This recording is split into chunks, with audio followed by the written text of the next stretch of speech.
जय हिंद साथियों, आप सभी का स्वागत है आपके अपने channel SSTS education research centre पर। क्या आप भी आरपीएफ कांस्टेबल 2025 की प्रिपरेशन कर रहे हैं? तो जी हां, आपके लिए पूरा का पूरा पेपर बनकर आ चुका है, छप भी चुका है पूरा का पूरा। और लगभग साथियों आपका कल से पेपर स्टार्ट होने वाला है, जो कि 20 मार्च तक चलने वाला है। और ध्यान रखना साथियों कि 1/3 की माइनस मार्किंग भी आपको देखकर चलना है। यदि एग्ज़ाम की आप बेहतर तरीके से तैयारी कर रहे हैं तो पूरा का पूरा मॉडल पेपर आपके सामने, किस टाइप से क्वेश्चन सॉल्व करना है या फिर आपको कितने आ रहे हैं क्वेश्चन, कमेंट बॉक्स में जरूर बताना। पहला क्वेश्चन आपके सामने, उससे पहले जिंदगी का शौक कभी पाला नहीं जाता, शीशे का प्याला कभी उछाला नहीं जाता, मेहनत से संवर जाती है जिंदगी। ए मेरे दोस्त, मेहनत से संवर जाती है जिंदगी, हर काम कभी तकदीर पर टाला नहीं जाता, हर काम तकदीर पर टाला नहीं जाता। तो आ जाइए सभी स्टूडेंट, सभी को गुड मॉर्निंग, राधे राधे। पहला क्वेश्चन, निम्नलिखित में से कौन सा अंतिम मौर्य शासक था जिसकी हत्या उसके सेनापति ने कर दी थी? तो यहाँ पर अंतिम मौर्य शासक कौन था? दशरथ, बृहदत्त था, या फिर आपके सत्यधवन थे, या फिर बिंदुसार थे? तो यहाँ पर आपको बताना है राइट आंसर। तो बिल्कुल आपको लॉक करना है विकल्प नंबर बी।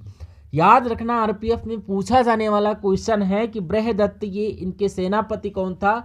यहाँ पर पुष्यमित्र शुंग जो थे इनके सेनापति, इन्होंने क्या किया था? इन्होंने तलवार उठाई थी और अपने अंतिम मौर्य सम्राट बृहदत्त, विकल्प बी को लॉक करेंगे, इनकी नाक काट दी थी। और इन्होंने सूर्यवंश की स्थापना की थी, जैसा कि आप लोग जानते हैं। अब गोवा की किस नृत्य शैली को योद्धा नृत्य शैली के नाम से जाना जाता है? इंपॉर्टेंट क्वेश्चन बनता है साथियों, याद रखना, बहुत ज़्यादा इंपॉर्टेंट है। यहाँ पर मौर्य साम्राज्य की स्थापना कब हुई थी? देखिए, मौर्य साम्राज्य की स्थापना चंद्रगुप्त मौर्य ने की थी। याद रखिएगा, आप लोग पूछ रहे हैं, इसकी स्थापना जो हुई थी 321 ईसा पूर्व में मौर्य साम्राज्य की स्थापना हुई थी, ध्यान रखना। और मौर्य साम्राज्य की स्थापना हुई थी नंद वंश का जो अंतिम शासक था घनानंद। घनानंद को ये परास्त किसने किया था? चंद्रगुप्त मौर्य ने कर दिया था। और फिर मौर्य साम्राज्य की स्थापना 321 ईसा पूर्व में कर दी थी, याद रखना है।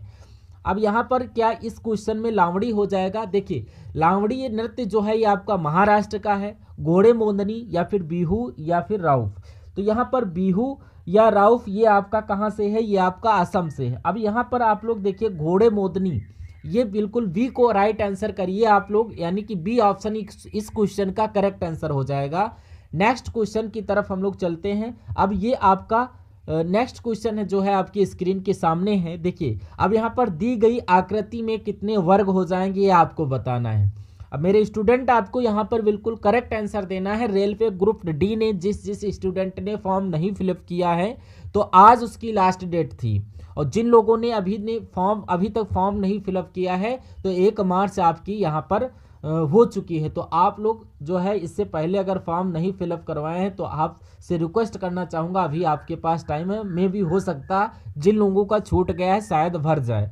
तो यहाँ पर इतना बात आप लोग याद रखिएगा। अब यहाँ पर वर्ग आपको काउंट करना है, कितने? 1 2 3 4 5 6 7 और ये 8, और ये 9 नंबर हो जाएगा। और ये आपका 10वां हो जाएगा, क्योंकि चारों भुजाएं समान है। 11 नंबर ये आपका 12वां हो जाएगा, और इधर ये आपका 13वां हो जाएगा। और ये आपका जो बीच में जो बन रहा है ये आपका 14 नंबर हो जाएगा। और विकल्प जो ए के साथ हैं, यानी कि ए आंसर के साथ हैं, उन लोगों का बिल्कुल करेक्ट हो जाएगा। जो स्टूडेंट 14 नंबर करेक्ट आंसर मान रहे हैं उन लोगों का बिल्कुल करेक्ट आंसर हो जाएगा। हम लोग बढ़ते हैं नेक्स्ट क्वेश्चन। देखिए, यहाँ पर देखिए, हाल ही में आईसीसी के अध्यक्ष कौन बने? बहुत इंपॉर्टेंट क्वेश्चन है आईसीसी। देखिए, इसके अध्यक्ष international cricket council, Indian cricket council नहीं, यहाँ पर इंटरनेशनल क्रिकेट काउंसिल। ध्यान रखना, इसका मुख्यालय इंटरनेशनल क्रिकेट काउंसिल का ये आपका दुबई में हो जाएगा, याद रखिएगा। याद रखना, दुबई में इसका मुख्यालय हो जाएगा। ये भी याद रखना साथियों कि जैसे कि एग्जाम में पूछ लिया जाता है कि अपने आईसीसी की स्थापना कब हुई थी। जो आईसीसी यानी कि इसकी स्थापना कब हुई थी ये आपसे पूछा जाए तो आप लोग क्या बताओगे? इसकी स्थापना हुई थी 15 जून 1909 में।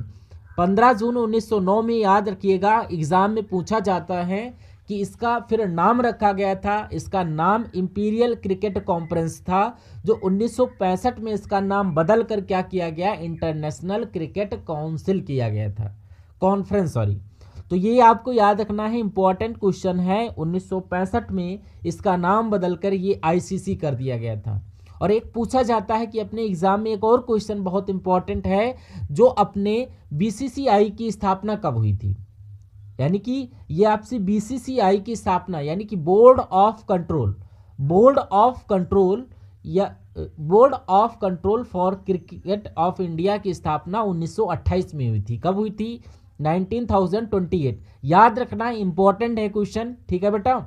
चलिए अब यहाँ पर साथियों वर्तमान में भी जो अध्यक्ष बने ये कौन हो जाएंगे, यहाँ पर जय शाह हो जाएंगे। किसके पुत्र हैं, ये आपके अमित शाह के पुत्र, बड़े भाई यानी कि अमित शाह के बेटे हैं जय शाह। यानी कि याद रखना इंपॉर्टेंट है, भारत का संविधान सरकार की प्रणाली के साथ एक संप्रभु समाजवादी धर्मनिरपेक्ष लोकतांत्रिक गणराज्य है। अब ये एकात्मक है, संसदीय है, राजतंत्रीय है या फिर आपका अध्यक्षीय है।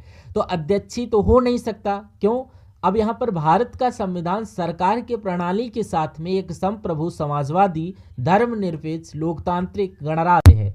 तो एकात्मक भी नहीं है, राजतंत्री भी नहीं है, ये आपका संसदीय, क्योंकि संसद बैठती है, संसद कानून बनाती है। बी को आप लोग करेक्ट आंसर जो बता रहे हैं इनका बिल्कुल मज़े से उन लोगों का बिल्कुल करेक्ट हो जाता है।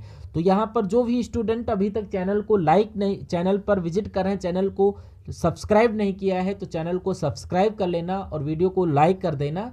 तो आई होप इतना काम आप लोग कर देंगे, ठीक है ना। चलिए अब यहाँ पर अब क्लास आप लोग देखिए, नेक्स्ट नंबर का क्वेश्चन आपकी स्क्रीन पर वेरी मोस्ट इंपॉर्टेंट क्वेश्चन हो रखा है। ये क्वेश्चन आपके सामने है। अब यहाँ पर जो मोस्ट इंपॉर्टेंट क्वेश्चन है आप लोग देखिए, अब ये रीजनिंग के क्वेश्चन हैं, आप लोग देखिए यहाँ पर ये क्वेश्चन आप लोग देखिएगा।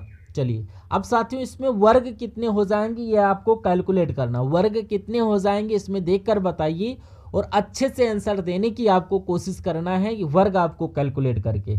ये आपका 1, 2 और 3 और ये आपका 4 और ये आपका टोटल वाला सबसे बड़ा जो है ये 5वां और ये 6ठा, 7वां, 8वां, ये 9वां और ये आपका 10, 11, 12, 13, 14, 15, ये 15 वर्ग हो गए। और ये आपका 16 नंबर वर्ग नहीं होगा, ये एक आयत है क्योंकि आमने सामने की भुजाएं समान है। कितने हो जाएंगे, ये 15 को लॉक करने वाले जो भी स्टूडेंट हैं एकदम उनका करेक्ट आंसर हो जाएगा। जो भी आप लोग डी को लॉक कर रहे हैं तो इन लोगों का आंसर बिल्कुल करेक्ट हो जाएगा। नेक्स्ट क्वेश्चन की तरफ हम लोग स्विच करते हैं। नेक्स्ट क्वेश्चन आपके सामने ये रहा, देखिए ये लो। अब यहाँ पर राइट आंसर इस क्वेश्चन का देखने क्वेश्चन का आंसर देने की कोशिश करिएगा। चलिए अब यहाँ पर साथियों ये क्वेश्चन आपके लिए एकदम रामबाण साबित होने वाला है, इतना इंपॉर्टेंट क्वेश्चन है। जो भी स्टूडेंट यहाँ पर राइट आंसर इसको दे चुके हैं बिल्कुल वो लोग बहुत ही करेक्ट हो जाएंगे। अब यहाँ पर सॉरी इसमें 2 आपके छूट गए थे, एक बार फिर से मैं आपको बता देना चाहता हूँ कि इसमें देखिए यहाँ पर 1, देखिए ये आपका 1 हो गया और ये आपका 2, ये आपका 3 और ये आपका 4, इसी में 5, 6 और ये आपका 7 और ये आपका 8 और ये 9 और ये आपका 10 और इसी में ये 11, ये 12 यही छूट गए थे। ये लंबा वाला 13, 14, 15 और ये आपका 16 और ये सबसे बड़ा वाला 17। क्या बात है, जिन लोगों ने यहाँ पर ए आंसर दिया है उनका एकदम करेक्ट हो जाएगा। 17 यहाँ पर बिल्कुल करेक्ट हो जाएगा, ये हमसे 2 छूट गए थे, ठीक है ना। चलिए अब यहाँ पर नेक्स्ट नंबर का क्वेश्चन आपकी स्क्रीन पर है। यहाँ पर देखिए इस क्वेश्चन को देखिए और एक स्टूडेंट यहाँ पर देखिए क्या कह रहे हैं, इस क्वेश्चन का राइट आंसर क्या है। चलिए देखिए यहाँ पर क्या बोला जा रहा है, कर्क रेखा 23.5 डिग्री आपकी होती है जो कि उत्तर है, 23.5 डिग्री उत्तरी अक्षांश जो भारत के राज्य से होकर गुजरती है। तो यहाँ पर ये बहुत ज़्यादा इजी क्वेश्चन है, बहुत ज़्यादा इजी क्वेश्चन है। देखिए यहाँ पर सबसे पहले हम लोग देखेंगे क्या, मी, त्र, प, र, ग, म, छ, जार। तो यहाँ पर ये देखिए, अब यहाँ पर 8 राज्यों से होकर गुजरती है। अब एग्जाम में आपसे पूछता क्या है, देखिए अब यानी कि ये तो आपकी घिसी पिटी ट्रिक है, आपको पता ही होगी कर्क रेखा कहाँ से होकर गुजरती। मी से क्या हो जाएगा ये आपको बताना, मी से मिजोरम, क्या होगा मी से मिजोरम। और त्रा से क्या हो जाएगा त्रिपुरा, क्या हो जाएगा त्रिपुरा, गुड। अब पा से क्या हो जाएगा, पास से हो जाएगा आपका पश्चिम बंगाल। और रा से क्या हो जाएगा राज्य से रा से राजस्थान, क्या हो जाएगा राजस्थान। गा से गुजरात, गा से क्या हो जाएगा गुजरात। माँ से क्या हो जाएगा, माँ से महाराष्ट्र नहीं होगा, मध्य प्रदेश हो जाएगा। ध्यान रखना है कि एक चीज आपको, छा से क्या हो जाएगा आपका प्यारा छत्तीसगढ़, और झार से क्या हो जाएगा झारखंड, क्या हो जाएगा झारखंड। अब देखने की कोशिश करना कि जैसे कि एग्जाम में पूछा क्या जाता है। अब यहाँ पर आप क्या लॉक कर दोगे, देखिए यहाँ पर, अब देखिए यहाँ पर छत्तीसगढ़ से ये गुजरती है कौन सी। अब अगर एग्जाम में पूछ ले कि राजस्थान में कहाँ से गुजरती है तो आप क्या लॉक करोगे, तो आप मिजोरम में कहाँ से गुजरती है, तो मिजोरम में आपकी कहाँ से गुजरती है चंफाई से, कहाँ से चंफाई से। अपने त्रिपुरा में कहाँ से गुजरती है, मुख्य रूप से उदयपुर से, कहाँ से उदयपुर, राजस्थान में भी है और त्रिपुरा में भी। और अपने पश्चिम बंगाल में कहाँ से गुजरती है कृष्णानगर से, कहाँ से कृष्णानगर से। और अपने यहाँ पर राजस्थान से अगर पूछ लिया जाए तो यह कहाँ से गुजरती है, ये आपको कहाँ बताना है, ये आपको बताना है कहाँ से कालिंजहर से।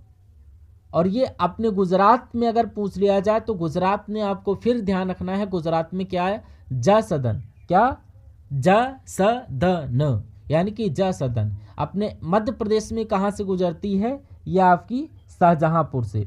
और यहाँ पर छत्तीसगढ़ में तो ये आपको लॉक करना है छत्तीसगढ़, तो यानी कि यहाँ पर सोनहत। और अपने झारखंड में कहाँ से गुजरती है, तो ये आपको क्या लॉक करना है इसमें, यहाँ पर लौह, क्या हो जाएगा यहाँ पर या लौह रदगाह, ठीक है, लौह रदगाह से आपकी गुजरती है, ठीक है। ये चीज़ें आपको याद रखना है, एग्जाम में हु बहु पूछी जाएंगी, आपको हु बहु पूछी जाएंगी, इसलिए मैं आपको पढ़ा रहा हूँ, ठीक है। नेक्स्ट नंबर का क्वेश्चन करा कि हाल ही में नेपाल भारत संयुक्त तकनीकी समिति और संयुक्त कार्य समूह की बैठक कहाँ आयोजित की जाएगी। अब हाल ही में नेपाल और भारत की संयुक्त जो तकनीकी जो यहाँ पर मीटिंग है, ये कहाँ पर आयोजित की जाएगी, काठमांडू में, या आपकी नेपाल की राजधानी काठमांडू, भारत की राजधानी नई दिल्ली, और पोखरा ये कोलकाता। अब आपको यानी कि बताना है, देखिए यहाँ पर बताना है क्या राइट आंसर, जो भी लॉक करोगे एकदम राइट आंसर हो जाएगा नई दिल्ली। ऑप्शन नंबर बी इसका बिल्कुल करेक्ट आंसर हो जाएगा, ठीक है ना। चलिए अब यहाँ पर बोला जा रहा है दी गई आकृति में आपके कितने त्रिभुज हो जाएंगे, ये आपको बताना है। अब दी गई आकृति में कितने त्रिभुज हो जाएंगे ये आपको फाइंड आउट करना है। अब यहाँ पर देखिए और राइट आंसर बताने की कोशिश करिए। चलिए अब यहाँ पर देखिए, अब पहले क्या इसमें हम लोग कैसे इसको फाइंड आउट करना चाहेंगे, क्वेश्चन को देखिए और राइट आंसर बताने की कोशिश करिए। चलिए अब यहाँ पर हम लोग किसको लॉक करेंगे ये आपको देखना है। चलिए ये आपका बनना है, ये आपका बनना है और ये आपका है। केवल और केवल इसको पहले हमको देखना है, यानी क्या इसको केवल और केवल देखना है। बाहर वाले को हम लोग एक बार बना कर देख लेते हैं कि बाहर वाला कैसे बनता है। ये बड़ा वाला बनता है, इसको मैं बना कर बता देता हूँ, छोटे वाले को छोड़ दो अभी।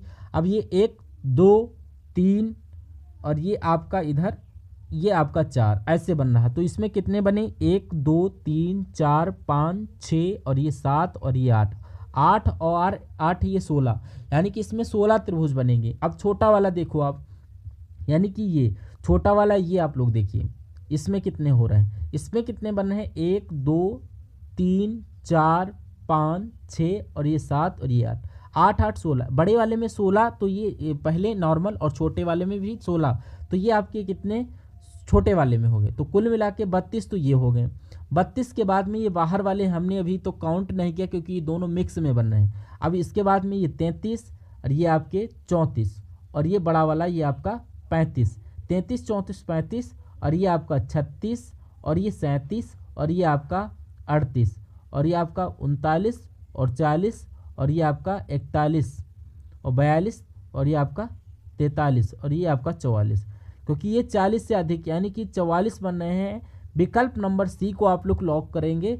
वेरी गुड, बहुत अच्छे, शाबाश। चलिए नेक्स्ट नंबर का क्वेश्चन कह रहा है कि अरब सागर में निम्नलिखित में से किस महासागर का विस्तार है, यानी कि किस महासागर का विस्तार है। प्रशांत महासागर, दक्षिणी महासागर, आर्कटिक महासागर, हिंद महासागर। तो यहाँ पर अरब सागर, यानी कि अरब सागर किधर है, ये आपका नीचे की ओर है। एक तो ये तो है आपका ये भारत, आपको पता है ये आपका क्या है, ये आपका भारत है। और इधर क्या है, भारत के इधर तो क्या हो जाएगा, ये आपका बंगाल की खाड़ी, यानी कि ये आपका क्या हो जाएगा, बंगाल की खाड़ी, बंगाल की ओर है।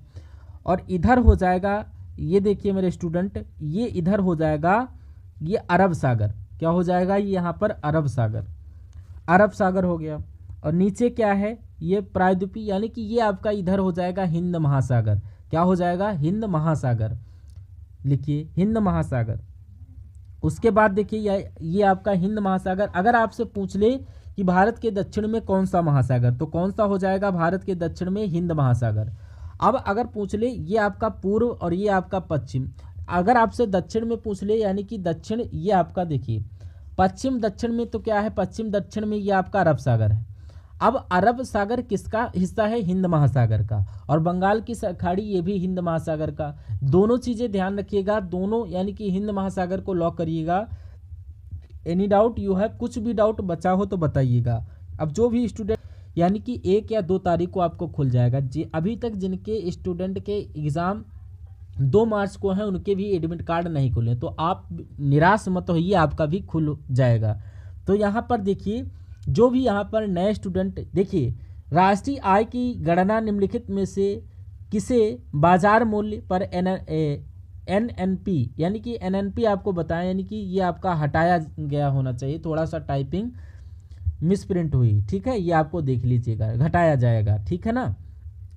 देखिए जो राष्ट्रीय आय की गणना करेंगे, यानी कि राष्ट्रीय आय की जो लोग गणना कर रहे हैं उसमें से क्या, यानी कि देखिए NNP का मतलब क्या है, यहाँ पर जो आपका राष्ट्रीय उत्पाद है, क्या, जो आपका राष्ट्रीय उत्पाद होता है उसको बोलते हैं NNP।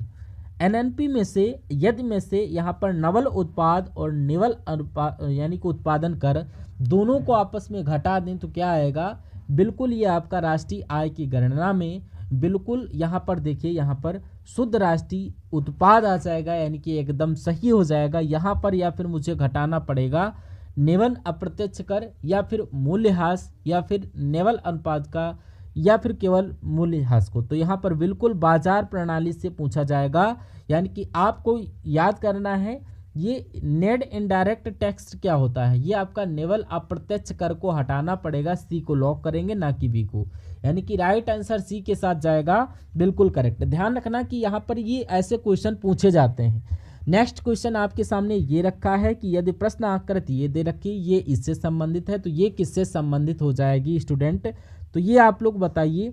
देखिए क्या बोला जा रहा है, इस क्वेश्चन को देखिए और राइट आंसर बताने की कोशिश करिए। जो भी स्टूडेंट लोग करेंगे, ये आपका देखिए इधर है, ये आपका इधर है, ये आपका इधर है कुछ, तो ये कैसा बनेगा आपका, ये यानी कि ये दिल गार्डन गार्डन बन जाएगा, यानी कि ये इसका उल्टा हो जाएगा। कैसे, ये आपके 2 थे, 1 हो जाएगा। ये विकल्प नंबर बी को आप लोग लॉक करना है, यानी कि ऑप्शन नंबर बी के साथ करेक्ट आंसर हो जाएगा। कि आप लोग भी बी आंसर दे रहे हैं तो लाइक एंड शेयर, यानी कि आप लोग प्लीज लाइक। चलिए अब श्वेत प्रकाश किसका उदाहरण है, लेजर प्रकाश का, समतल ध्रुवीकृत प्रकाश का, मोनोक्रोमेटिक प्रकाश का, या बहुरंगी प्रकाश का। देखिए बिल्कुल जो आपका ये श्वेत प्रकाश है ये किसका उदाहरण है, ये आपको बताना है। जो श्वेत प्रकाश है ये किसका उदाहरण है, राइट आंसर बताने की कोशिश करिएगा। चलिए बहुरंगी प्रकाश से ये आपको पता है, श्वेत प्रकाश जब यानी कि वर्ण विक्षेपण जब होता है तो 7 रंगों में चेंजेस हो जाता है, जिसको बहुरंगी यानी कि श्वेत प्रकाश बोला जाता है। इसको किसी में चेंज करो कोई इफेक्ट नहीं पड़ने वाला है।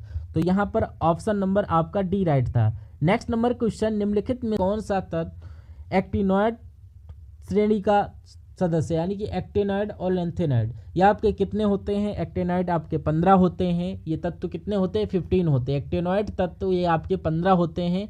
ल्यूटीशियम, नाइस, ये आपका नहीं, ये थोरियम हो जाएगा, यानी कि ये आपके परमाणु वाले जो होते हैं ना, जैसे कि थोरियम, यूरेनियम, यानी कि कुछ नाम चिन्ह आपको याद रखना है, जैसे कि यूरेनियम हो गया, यूरेनियम, प्रोटोनियम और उसके बाद प्रोटोनियम और उसके बाद क्यूरियम, फर्मियम, मेमेलियम, लोरेंसियम। अंतिम एक्टिनोइड तंतु लोरेंसियम। कौन सा है? लोरेंसियम। ये आपको याद रखना है, ठीक है ना, इंपॉर्टेंट क्वेश्चन बनने वाला है। नेक्स्ट क्वेश्चन आपके सामने दे रखा है प्रश्नाकृति। अब ए बी सी डी कैसे बनेगी आपको बताना है। क्या बात है, बहुत अच्छा क्वेश्चन है। अब ध्यान से देखिए, आंसर देने की कोशिश करिए स्टूडेंट।